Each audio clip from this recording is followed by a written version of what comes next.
EV Comply, simplifying your charge point installations. Well, would you look at that? It's a brand new month, Friday the 1st of July. Here's your latest EV news brought to you directly from EV Comply.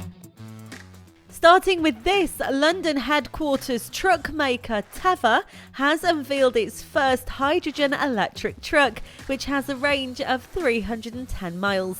According to the company, the truck will be the first vehicle of its kind to be manufactured, designed and mass-produced in the UK. The 7.5-ton truck was revealed at the Road Transport Expo in Warwickshire, and it's going to be manufactured in Tilbury, London. This is going to be followed by a 12-ton and 19-ton variant that we can expect next year. A new card system that allows electric vehicle drivers to connect to Scotland's charging network is being piloted next week. ChargePlace Scotland has partnered with fuel card provider Paua to provide the roaming solution for EV drivers and fleet operators, which enables billing and access to multiple Scottish charging networks from Lerwick to Berwick via a single solution. That's a good line, isn't it? Lerwick to Berwick, I like that. Now, the solution will be trialled at next week's Great British EV Rally that sets off from John O'Groats to Land's End. Now, if you like a bit of a challenge and free electricity, then you are going to love this. You can win 1,000 miles of free EV charging across Gridserve Electric Highway. So drivers across the country are being invited to join Gridserve in celebrating the 1-year anniversary of its electric highway with the chance to win free electricity. Who doesn't love that? Sounds great. Now, the competition is really quite simple to enter. Drivers must find the Gridserve birthday wrapped chargers hidden across the network. So at a lot of the forecourts, they have birthday wrapped some of their chargers. It's really quite obvious when you see them. Now, all you have to do when you do find them is submit an image on Twitter or Instagram, tagging Gridserve and using the hashtag GS Electric Highway B-Day to enter the draw. Now, if you haven't quite picked up that hashtag here on the podcast, you can actually check that hashtag out on our social media. Now, the competition will close at 11:59 p.m. on Sunday the 31st of July, and winners will be announced on Twitter and Instagram by 11 a.m. on Friday, August the 12th. Good luck! So I'm always talking about how the EV revolution is happening nationally and with huge companies, but it also matters what's happening locally, which is why I love this. So a historic business in Wrexham Village has boosted its green credentials after installing 8 electric vehicle charging points for its customers. The facility has been installed by Rawson EV Power for Bellis Brothers Farm Shop and Garden Centre in the pretty community of Holt. Now, it is part of a growing trend, according to Millie Rawson, who now heads up Rawson EV Power, which specialises in electric vehicle charging and solar power. The firm is a sister company to the photocopier and printer business, Rawson Digital, which was set up by Millie's father, Vog Rawson. Now, they've carried out over 500 vehicle charging point installations in the past 18 months, from single domestic chargers to multiple units from major employers on the Wrexham industrial estate, and of course focusing on smaller businesses too, and those little steps make a big difference.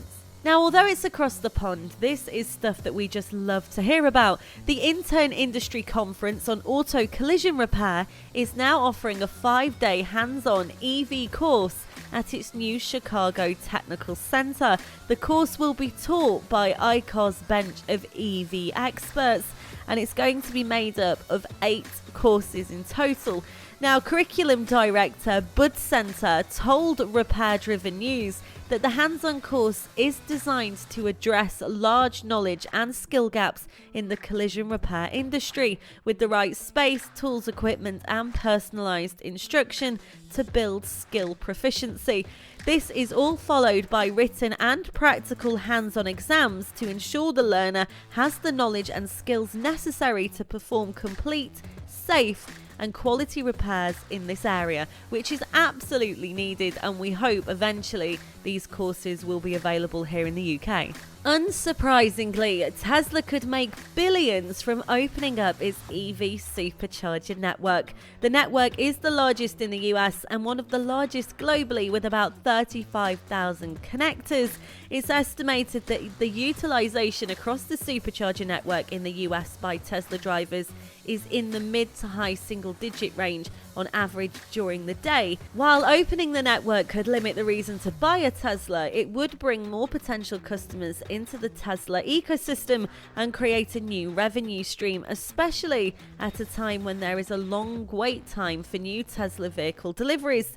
It's also said that Tesla recently is aiming to triple the size of its global network that could see the supercharger network growing to 90,000 by late 2023 into early 2024. If this scenario does materialize, then we could see a multi-billion revenue opportunity for the EV giant. Not that Elon Musk needs it per se, but yeah, that is what's going on with Tesla. In other news this week, POSCO Chemical announced yesterday that it has signed a business agreement with Britishvolt to develop battery materials to be used by the latter.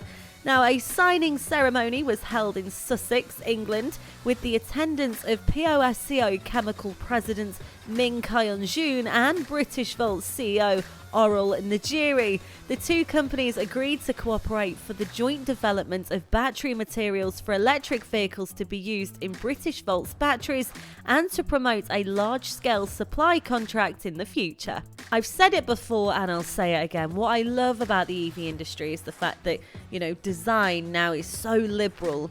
Nobody's going specifically for the standard car because we don't have to, a new age has been born. Now, Alibaba, which is the Chinese e-commerce giant, is popular for reselling various items that are pretty uncommon, such as, weird electric cars. Now, previously, the multinational tech firm sold an electric party boat that is like one of the Ferris wheels. Very, very strange. They've also done a zero emissions bike that had very fat tires. And now Alibaba has launched a brand new flatbed truck. It honestly looks like the airport style electric van, that's used to luggage your cases to the aircraft. That's what it looks like. It's used obviously for, moving things, I suppose, and also to pick up heavy objects such as large boxes. It's got real strong tires on it, and it can load massive cargo and drive on rough roads. So it's just another weird one from the Alibaba EV.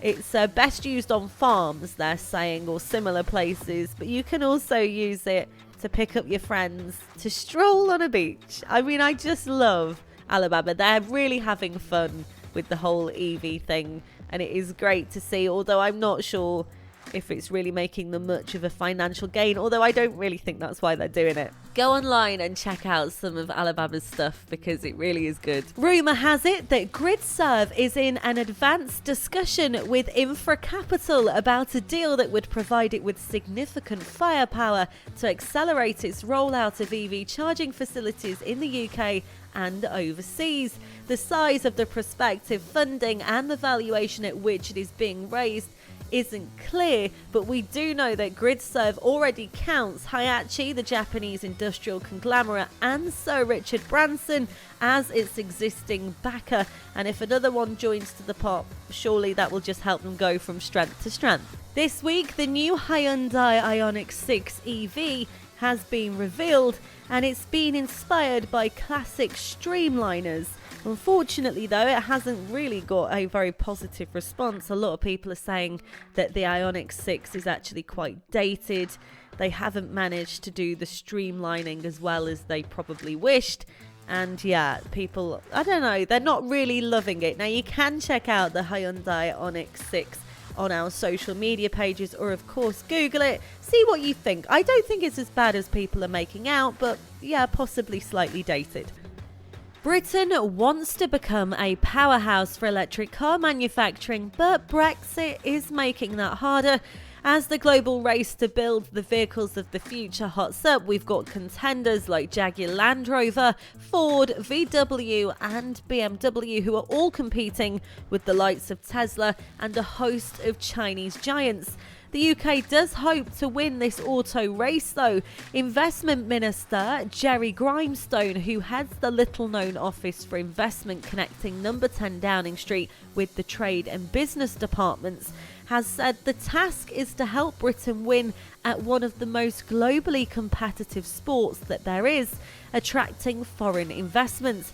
He eyes electric cars as a route to re-establishing the UK as one of the leading auto manufacturers in the world. Yet one of the biggest obstacles to investment in the sector is the set of rules distancing how much of a production must be made inside Europe in order to qualify for lower tariffs when UK manufacturers trade with the rest of the EU. So it is a difficult one at the moment, and of course it's a post-Brexit snag that some producers say we could all do without, but hopefully, fingers and toes crossed, the UK gets stuck in. And finally, UK-based McMurtry Automotive has made motorsport history by setting a new all-time hill climb record at Goodwood on Sunday and winning the event on its competitive debut. Driven by former Formula One driver Max Chilton, the tiny EV compelled the 1.60-mile course in a blistering 39.8 seconds, beating fierce competition in the Sunday shootout in front of 150,000 spectators. Another win for the EV world, eh? So that is all from me. You have a fantastic weekend and make sure you enjoy the start of your brand new month. May it be the best one yet. From everybody here at EV Comply, take care and we'll be back with you next Friday.